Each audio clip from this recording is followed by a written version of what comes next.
we have to understand that today's internet is run by algorithms. Algorithms are the best censor gatekeepers you could possibly produce, because there's really nothing you could do, because every company that develops an algorithm has also intellectual property rights, which means no one is allowed to look into the algorithm and actually see how it works. Not even government agencies are technically allowed to check the algorithm, so they wouldn't know if the algorithm works in a fair and balanced way or if it works in a very one-sided way, which they do. And so what has happened over time, no matter how many algorithms we have received on the internet, no matter how much censorship and control there was, the people have always found a way around, and we keep communicating with each other. We keep exchanging wisdom and information. We keep the internet fairly free for now. But this, what's going to happen, what's going to unfold, was always going to happen. What I'm talking about is in recent months and in recent years, we have seen a large increase in structural cyber attacks. Those are not the irregular, we're going to steal credit card info and try to funnel out some money. This is real structural things where big structures, big corporations, big platforms, big government websites were being attacked. Now, you could think these are random events because these glitches have been happening all across the planet, whether that's Iran, whether that's Saudi Arabia, whether that's Germany, whether that's the United States or Canada, Asian countries.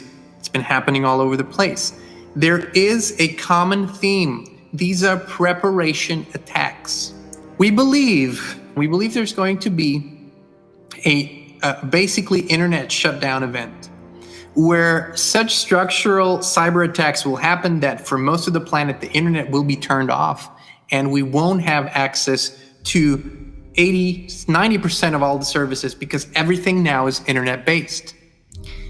Now, this won't be a coincidental event. This will be a planned event, and there's a particular reason. The plan is to completely restructure how we use the internet. It has been tried before, but countries up until now have fought against too much control in the internet, and they have fought off the idea of something called a digital citizenship, where every human being that wants to access the internet needs to have a digital passport, a digital citizenship, because the internet is going to be considered as the largest country, a digital country, if you will, a digital entity. And if you want to enter that entity, you will have to have a digital passport and you will have to give your credentials. And so all your movements, from as much as they're already tracked now, they will be then tracked by a centralized power, which will have the name of like the World Internet Federation Association or the World Internet Council, something like that. And they will then be the central government figure, if you will, because everything is happening in and on the internet. And so the plan is to bring the current internet down and to show that it's too vulnerable, that it's too accessible to bad actors, that it's too much of a threat to keep it as open as it is, and that we need to establish stricter rules to how and who can access the internet. And so that's what they're going to try to bring in then. You will see this, you will hear this. We expect this event to happen. It might be sooner, it might be later, but we will have a real big comprehensive internet attack shutdown where nothing will really work anymore. And it will affect our daily lives outside of what we perceive the internet. ATMs won't work. Anything that's now connected to the internet, which is pretty much everything, will not work. And that will be much bigger, have a much bigger impact in a much shorter time than what we've experienced over the last year. As soon as these ideas will be publicly announced about this new digital citizenship passport, you will see the largest exit of people from the internet in history. Millions and millions and millions and millions and millions of people will pledge to leave the internet for good. They will say, we'll never go along with this. We will not be part of this super control system. We will leave the internet for good. If this is how it's going to be, we will not do it. It's much like we see now where there are certain countries that impose strict rules and people say, we're simply not going to do this. This is what's going to happen with the internet. You will have huge numbers of people They will say, I don't care. I don't care about the economic fallout in my life. I don't care about the social fallout. I will not use the internet if this is going to be a Chinese Communist Party style controlled entity. But, and this is the beautiful thing, an alternative is already in the works. And it's not just someone who's working on an alternative. It's actually the guy who invented the concept of the World Wide Web. It's Tim Berners-Lee, and the guy he's behind the WWW, and he's been working tirelessly on a new internet where you will be 100% in control of your personal data. Only you. It will be encrypted in a special way, so only you will have access, and you will be in charge once again, because you know that data, all the data that we transmit into the internet, that is the most important currency today.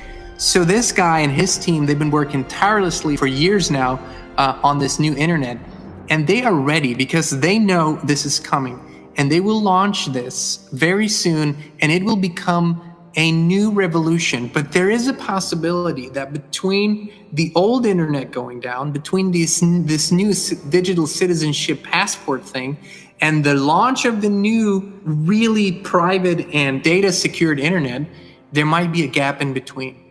Why we're saying this is because if you are prepared, if you know there's a storm coming, and you can prepare, you can close the windows and you can put in the patio furniture and you can just get ready, you have peace of mind because you know, okay, there's going to be a storm tonight, but I'm ready, I'm prepared, I'm good. So this event is going to happen. Whether it's going to happen as a big boom all over the world, or whether it's going to happen Europe one attack and then North America the other attack, we don't know that. Whether it's going to spread slowly or going to be a one-time thing, that we can't tell you, but it is going to happen. And if you understand it's going to happen, and if you make your own logical preparations for that, you're going to have peace of mind. You're going to be, again, a peaceful leader through a time that's going to be very stressful for many people. And this is the inspiration that we want to provide to the people, is that even in a difficult and challenging time, when you are connected, when you are spiritually, emotionally, and physically ready, you can be a shining light and you can guide people, because you know, we were never meant to rely on the internet in the first place. What we're doing on the internet is actually mimicking capabilities that we have within us. We have just forgotten about them. They're just dormant, but eventually we will awaken those abilities to communicate with each other long distance, mind to mind, to transmit visions and data. All of that, we couldn't have invented the internet if we didn't have this natural vision within us. It comes from a place, and it comes from a knowing that we actually, as humans, can do these things without technological help. We're not quite there yet. So we're still using the internet and technology to help us bridge the gap.